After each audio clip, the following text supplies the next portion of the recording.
Hoy estamos nuevamente en este espacio de cambio de Michoacán con la finalidad de continuar reflexionando, pensando lo que acontece en Morelia, lo que acontece en Michoacán a nivel nacional, y en ocasiones estaremos pensando también en la problemática a nivel internacional. Nos parece que el acontecimiento del 28 de abril, en la madrugada del 28 de abril, en donde a las peticiones, a las demandas de estudiantes nicolaitas, en lugar de resolver y de conocer las causas de sus peticiones, el gobierno del estado que hoy encabeza Fausto Vallejo Figueroa dio una respuesta que según ellos está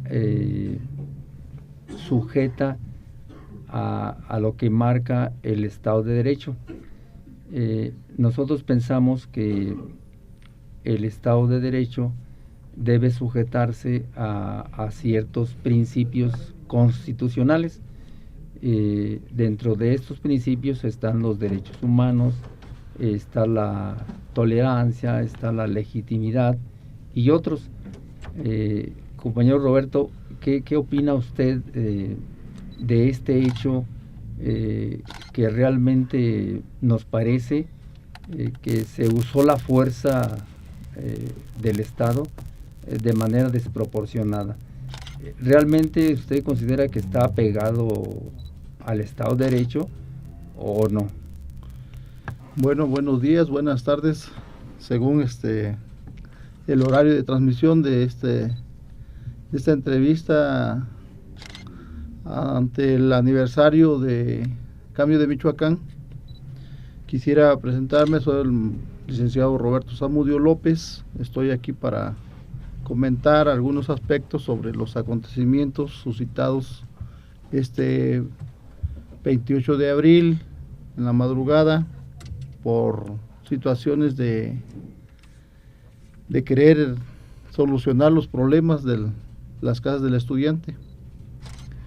Creo yo que el Estado de Derecho es el elemento fundamental que sirve a una sociedad para regular sus conductas, sus acciones, sus comportamientos. Y en este caso se han mencionado un montón de argumentos del porqué de la represión. Se dice que los muchachos son mal agradecidos porque vienen de fuera, que son más los fuereños que los oriundos de aquí del estado de Michoacán. Y pues yo quisiera hacer señalamiento de lo que establece la Constitución Política del estado de Michoacán en su artículo primero, que dice que gozará todo individuo garantías que establece esta misma Constitución.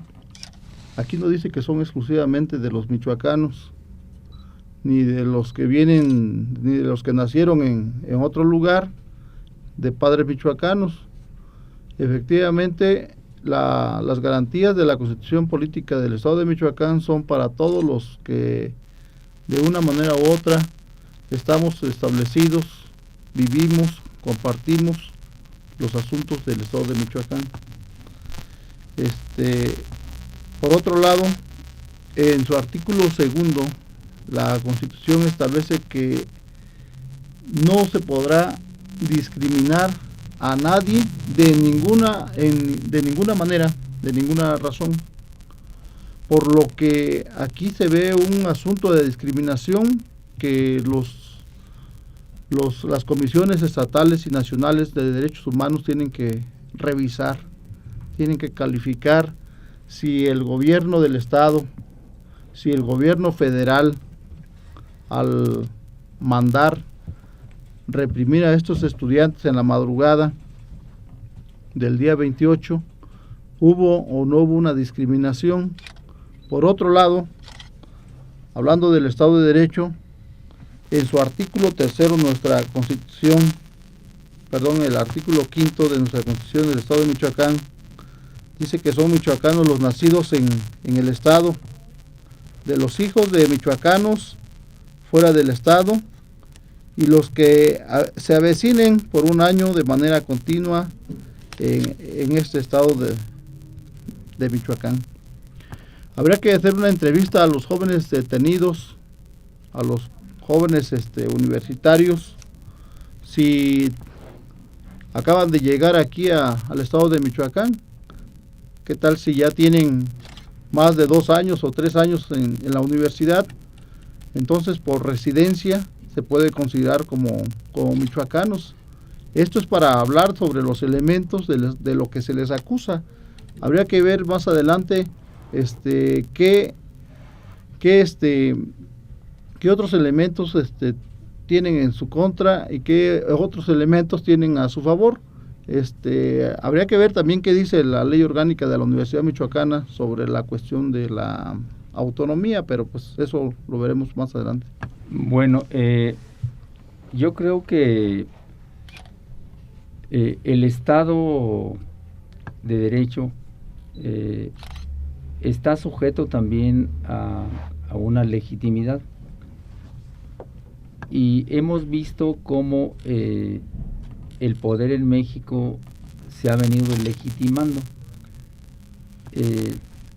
Una forma de legitimación, según las leyes de tipo electoral, se dice que un proceso electoral de alguna manera legitima el poder, pero hoy vemos que los procesos electorales, los partidos políticos, como son instituciones muy vulnerables, en donde de alguna manera intervienen, por ejemplo, poderes fácticos, intervienen grupos de la delincuencia organizada, y de alguna manera estos procesos ya no constituyen una forma de legitimación del poder.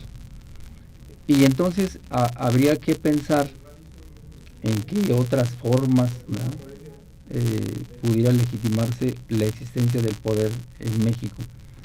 Dice el rector de la Universidad Michoacana que no se violentó la autonomía de la universidad, y nosotros hemos de recordar que la autonomía de las universidades fue producto de grandes luchas de estudiantes, de docentes, de la misma población. Entonces, en el artículo 3, fracción 7, la ley otorga autonomía a la universidad para que ésta lleve a cabo sus tareas de docencia, de investigación, difusión de la cultura, la creación de planes y programas de estudio.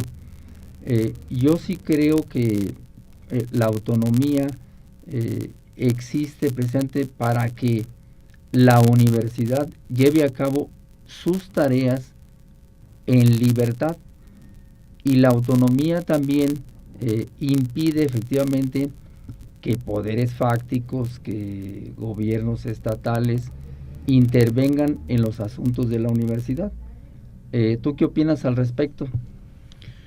Bueno, yo creo que ante tal acontecimiento de la represión a los estudiantes de la Universidad Michoacana, se pone en juego la existencia o no existencia de la autonomía de la universidad.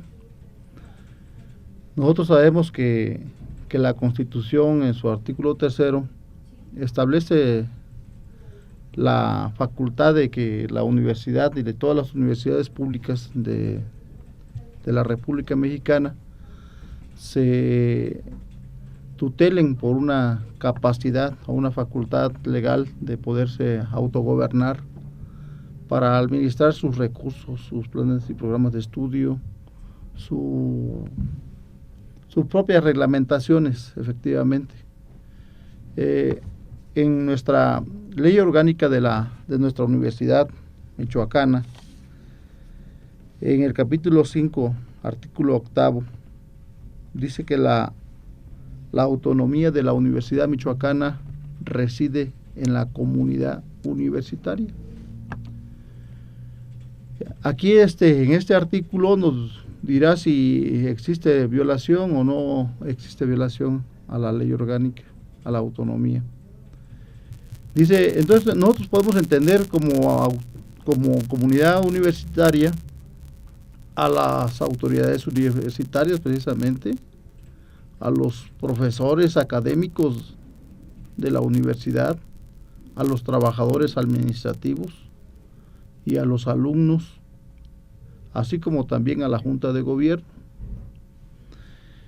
En este caso, los estudiantes forman parte de la autonomía universitaria.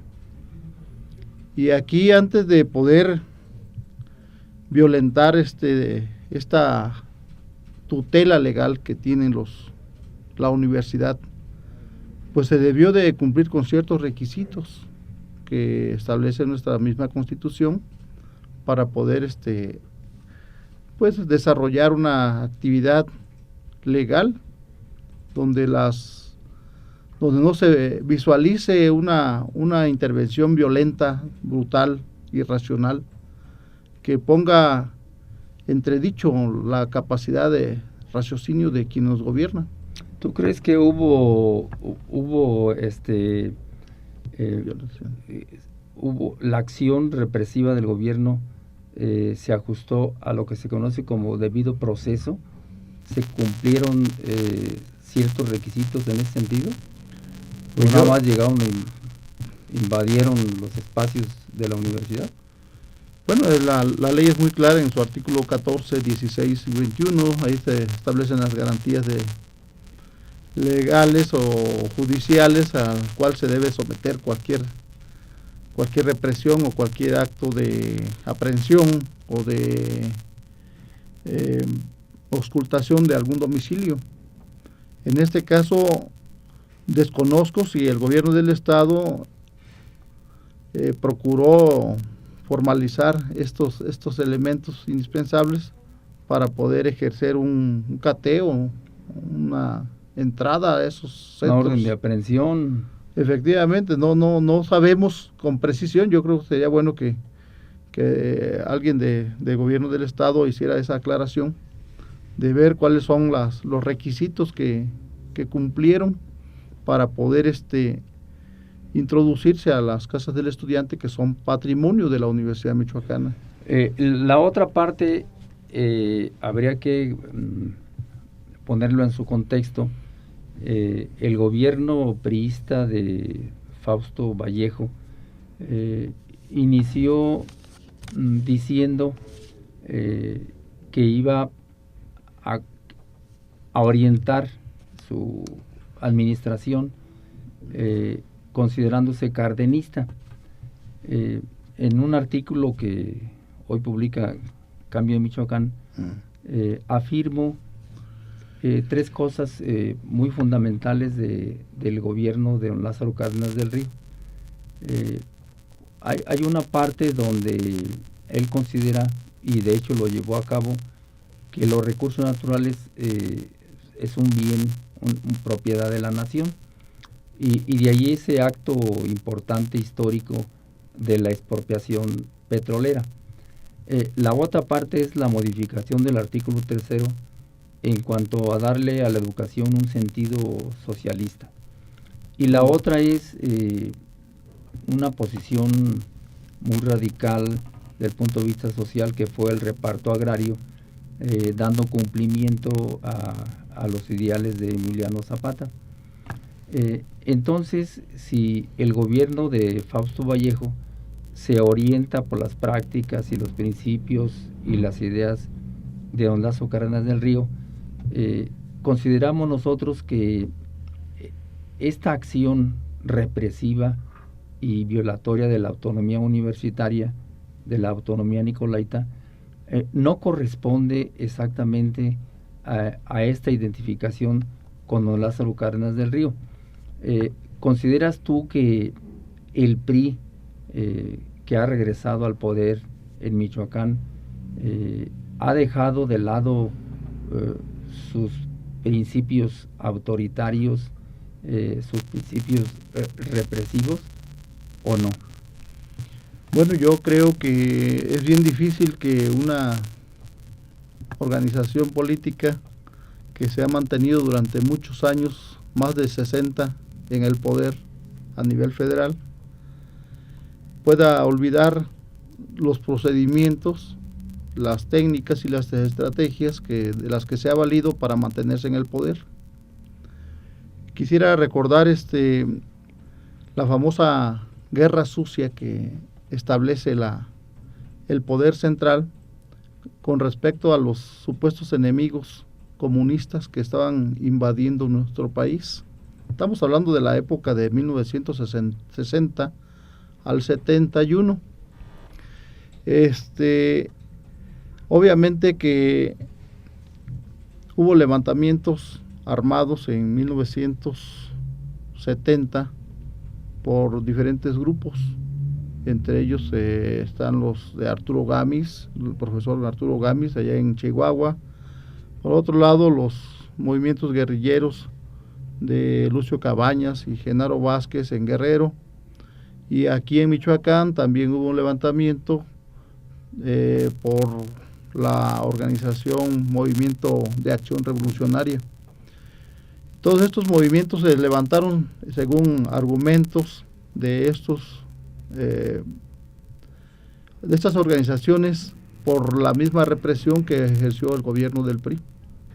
Todo lo hizo con la finalidad de autodefensa, según señalan ellos en el último libro que acabamos de leer, de los mártires de la democracia, escrito por el profesor y doctor Agdayán Guzmán Cruz, una comunidad en la comunidad de Tarejero, municipio de Zacapu, Michoacán, donde también se ejerce este acto de represión, de vejación a los derechos humanos y otros delitos que establecen los acuerdos internacionales, etcétera.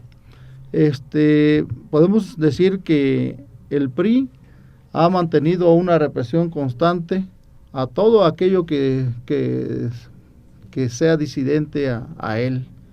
Podemos decir que en 1968, en la Ciudad de México, también acusándolo de comunistas, reprime a todo un movimiento. Se dice oficialmente en los periódicos que nada más fueron 100 asesinados.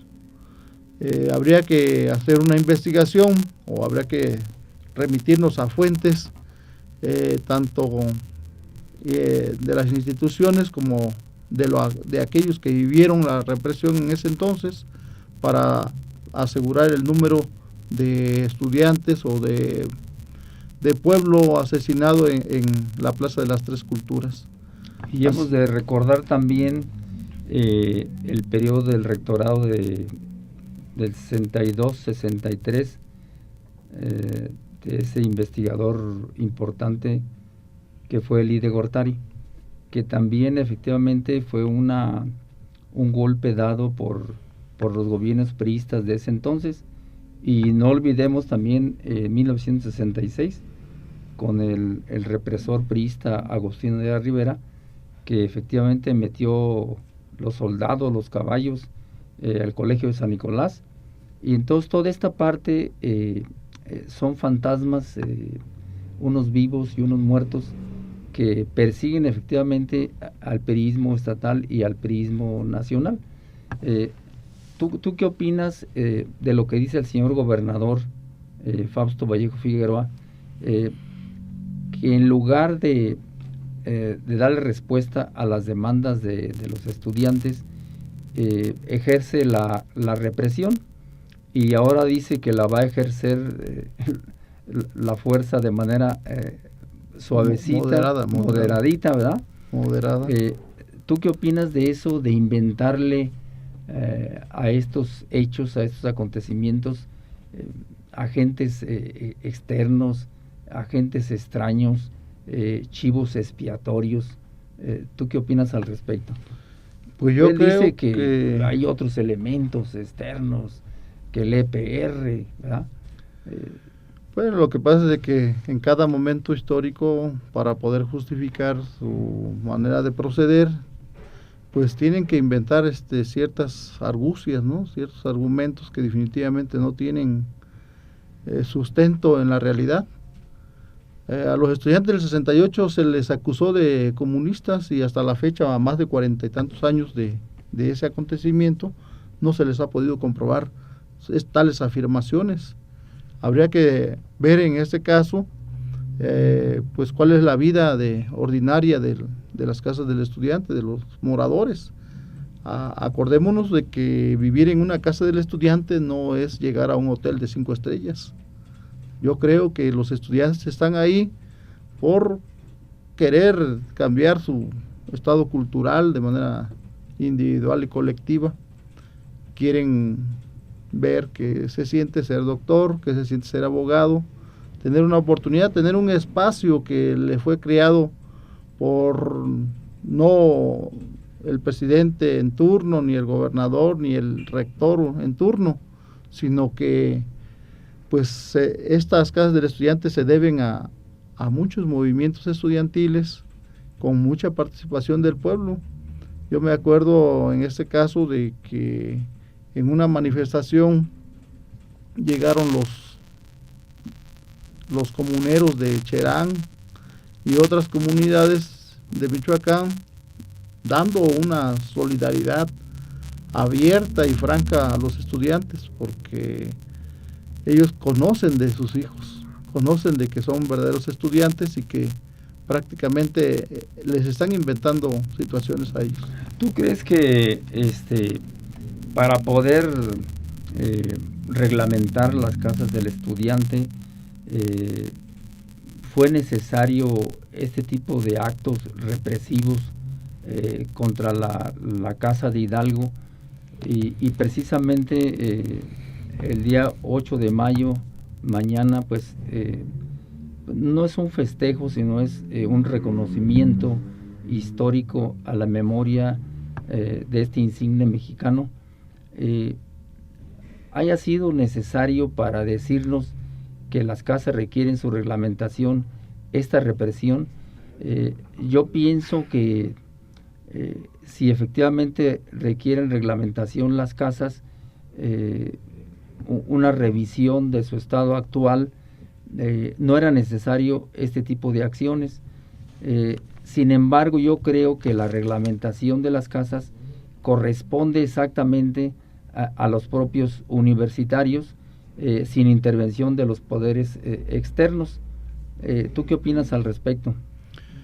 Pues yo creo que en la universidad hay una jerarquía de autoridades que la misma ley les otorga. En este caso, con un pedimento del Consejo Universitario habría sido suficiente. Por otro lado, yo me acuerdo que las casas del estudiante ya se encuentran reglamentadas. Al interior de sus centros estudiantiles existen reglamentos, existen estatutos, existen normas o reglas que reglamentan o regulan la convivencia al interior y al exterior de las casas del estudiante. El argumento eso de que reciben mucho dinero también habría que ponerlo en duda, puesto que los estudiantes reciben una beca vía universidad que la colectivizan para poder sobrevivir, para darse para comprar alimentos, para poder comprar artículos para dormir, para sus camas. Y pues yo creo que aquí habría que hacer una investigación. Yo no sé qué institución, aparte de los derechos humanos que no se les ve por ningún lado, podría hacer una investigación para aclarar todas estas situaciones que se están levantando en contra del estudiantado. Pero los propios universitarios, ¿no? Obviamente, es que le estoy señalando que ya existe reglamentación de las casas del estudiante, existen sus estatutos internos. No creo que existan tampoco agentes ajenos a ellos que los vayan a reglamentar o les vayan a incitar a cometer delitos contra la sociedad o contra el Estado. Bueno, entonces habría que considerar que las formas del poder hoy en México deben, esas prácticas de gobiernos, sujetarse más bien al Estado de Derecho, un Estado de Derecho significativamente burgués, en donde de alguna manera sí hay espacios que permiten, por ejemplo, las movilizaciones, las marchas en los espacios públicos, y habría que contemplar entonces la posibilidad de que ante este tipo de conflictos, este tipo de demandas de cualquier sector de la sociedad, no se les responda efectivamente con la fuerza bruta, sino que yo creo que ante la incapacidad de los gobiernos actuales por resolver la problemática de la población, están recurriendo exactamente a la fuerza bruta, a la guerra, porque efectivamente se han desligado de la población, se han desligado de la comunidad política, y que recordemos que efectivamente la fuente del poder está en la comunidad política, está en la voluntad del pueblo. Y yo sí creo que hoy día estas formas de representación, estas formas de democracia representativa, se han escapado de la voluntad de la comunidad, y entonces corremos el peligro de que actúen por sí mismas y que estas representaciones luchen por sus intereses particulares, privados, y efectivamente creo que los gobiernos más bien hoy día atienden a la voluntad de empresarios, de fuerzas privadas, e incluso tú qué opinas cuando los empresarios en Michoacán le dicen al gobernador que no le tiemble la mano, señor gobernador. ¿Tú qué opinas al respecto de esto? Bueno, pues yo creo que el gobernador debería de escuchar a todos los grupos que constituimos la sociedad michoacana antes de tomar decisiones represivas o violentas en contra de su misma sociedad.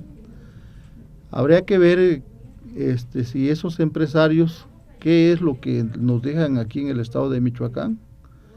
Yo no tengo ningún entendimiento de a cuánto asciende los impuestos que estos pagan con respecto a la operación que ejercen. Yo creo que es de manera muy lícita la actividad de los empresarios para poder señalar, decir, bueno, pues es que son los empresarios los que más cooperan, los que más dinero dejan a la sociedad michoacana.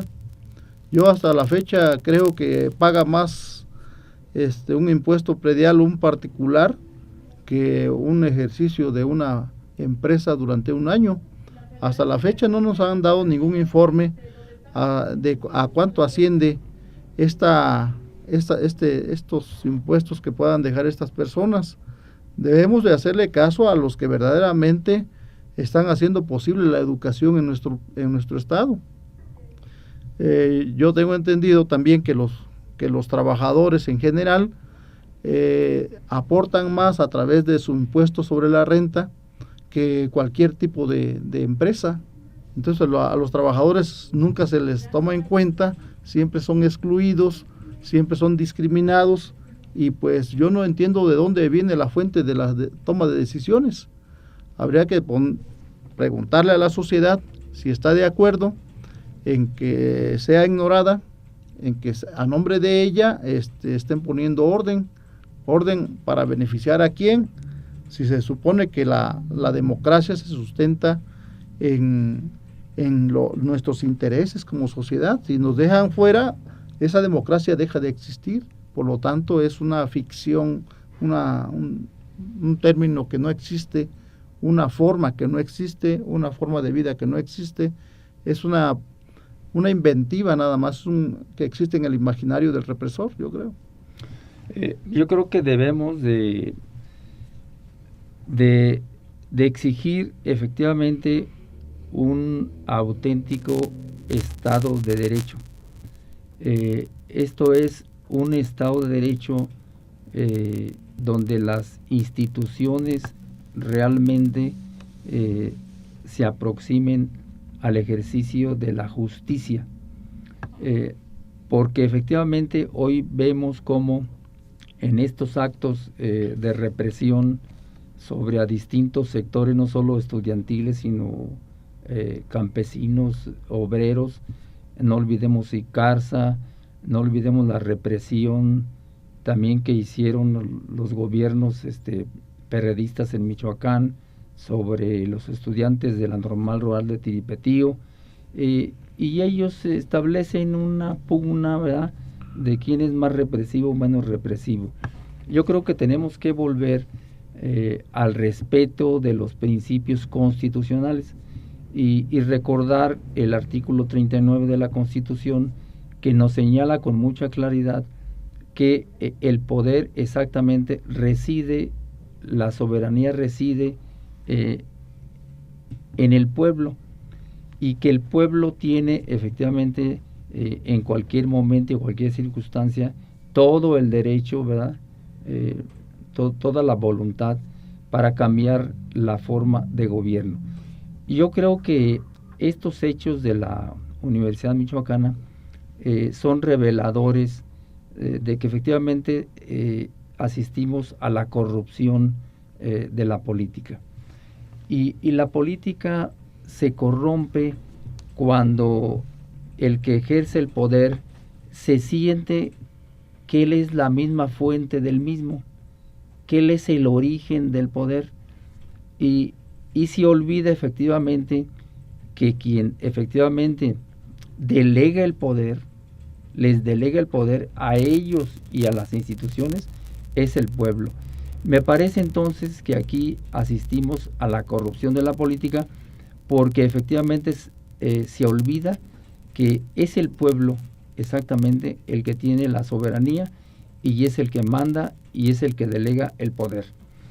Habría que volver entonces a hacer una crítica muy fuerte a las democracias representativas, porque las representaciones hoy se le escapan a la voluntad de quien delega realmente el poder.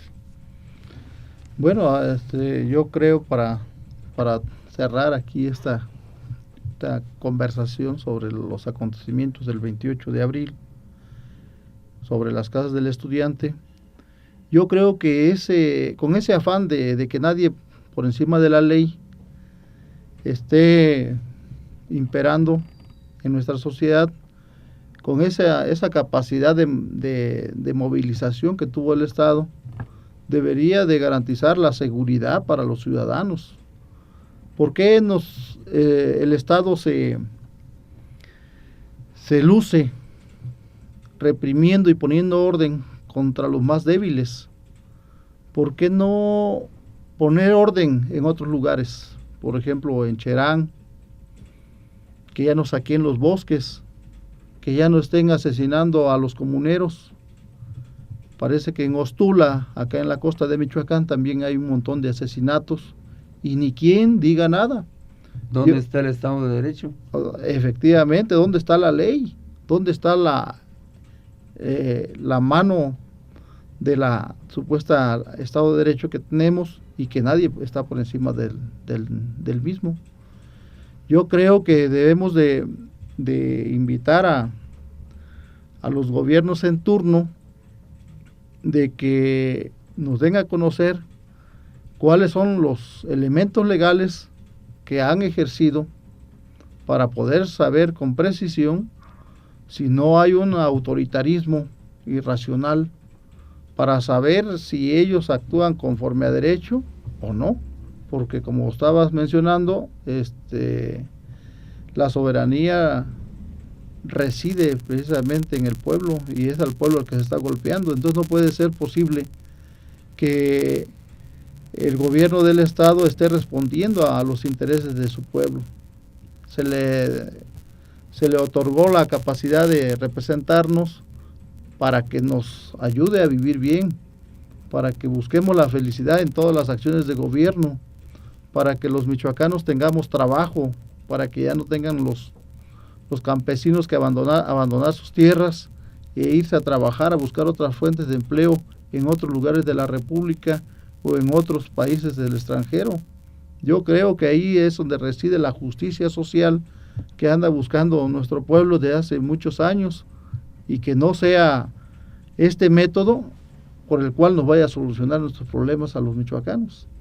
Efectivamente, yo creo que las sociedades han venido inventando las normas, las reglas para la convivencia, pero descubrimos cada día que pasa en esta existencia cómo las normas y las reglas se tuercen y cómo efectivamente esas normas se utilizan a veces a capricho de quien hoy tiene la responsabilidad de ejercerlas, y pensamos entonces que habría que revisar todo este conjunto de cuestionamientos, pero especialmente revisar toda la problemática del poder en México, cómo se ha venido legitimando, cómo ha venido perdiendo credibilidad, y que pensemos utópicamente en que un día, como en el caso de Cherán,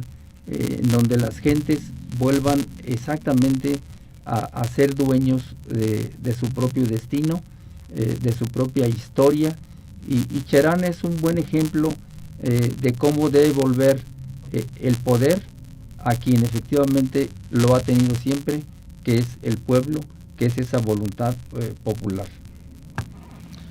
Pues aquí concluimos esta conversación y seguiremos la próxima semana con algún asunto de interés público. Bueno, muchas gracias.